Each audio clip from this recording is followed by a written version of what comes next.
Jordan हो colonel नैन, UAE हो, Saudi हो, सर सबके नेता, सबके राजा, सबके प्रेसिडेंट, सबके शाह, सबके शेख्स सब मॉल्स में घूम रहे हैं दिखाने के लिए कि everything is normal, perception create करने के लिए।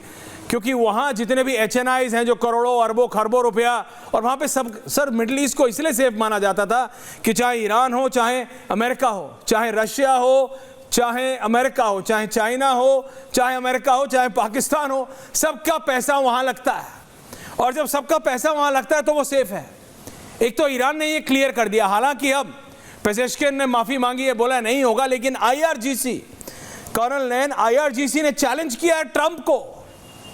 वो ट्रंप जो 15 पैस्टर्स को लेके डिवाइन इंटरवेंशन सीख कर रहे हैं इस जंग में, IRGC ने चैलेंज किया है कि ट्रंप, हिम्मत है तो अपने ऑयल कॉरिडोर क्रिएट करके दिखाओ स्ट्रेट ऑफ हॉर्मुज से, भेजो, फ्लैंक करो, भेजो, प्रोटेक्शन भेजो, US एस्कॉर्ट्स भेज के दिखाओ ऑयल टैंकर्स के साथ अमेरिका के।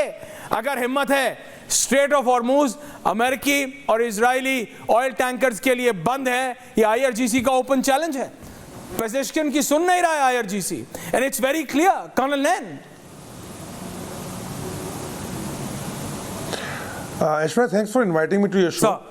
देखिए, I'll just build up on what senior officers have said. जी, ट्रंप का कैलकुलेशन बहुत गलत गया। इनके joint chief of staff Pentagon ने इनको इन्फॉर्म भी किया था कि please don't get into this war now, but इन्होंने सुनी नहीं।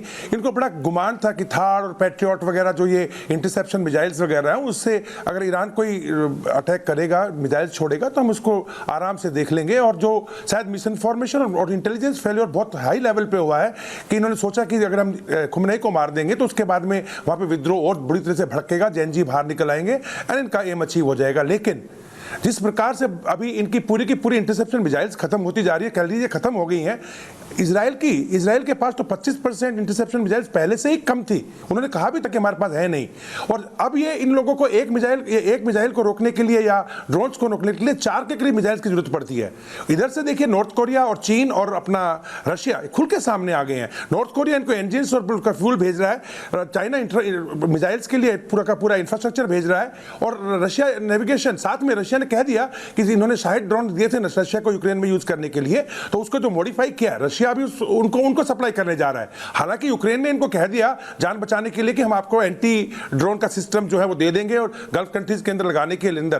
परंतु मेरे को लगता है कि डोनाल्ड ट्रंप को समझ में नहीं आ रहा, बिकॉज आज भी जब पेजेश्कियान ने बाकी इन देशों को कहा कि हम माफी मांगते हैं और अगर आपके देश से कोई नहीं अटैक हम पे आएगा तो मैं नहीं करूंगा, लेकिन उसके बावजूद भी जो बिल्डअप है वो बहुत स्ट्रांगली चल रहा है। मैं आपको बताऊं, साइप्रस के अंदर आपका फ्रांस, जर्मनी, इटली, स्पेन, हर तरह की शिप्स और जेट्स जो है साइप्रस पहुंच चुके हैं।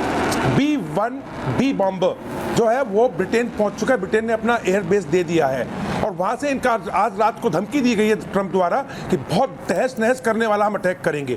इजराइल के पास 12,000 एयर टू ग्राउंड जो है मिसाइल्स वो पहुंचा दी गई हैं, बॉम्ब पहुंचा दिए गए हैं। तो मुझे लगता है कि ट्रंप अभी भी नहीं समझ रहे हैं और उसका एक ही एम बन गया है। अभी जो लेटेस्ट इंफॉर्मेशन अभी आ रही है, जो उन्होंने एक स्टेटमेंट दिया है पेजेश्कियान के कहने के बाद कि उन्होंने माफी मांगी गल्फ कंट्रीज से, वो ये है कि हम ईरान को बिल्कुल मिट्टी में मिला देंगे।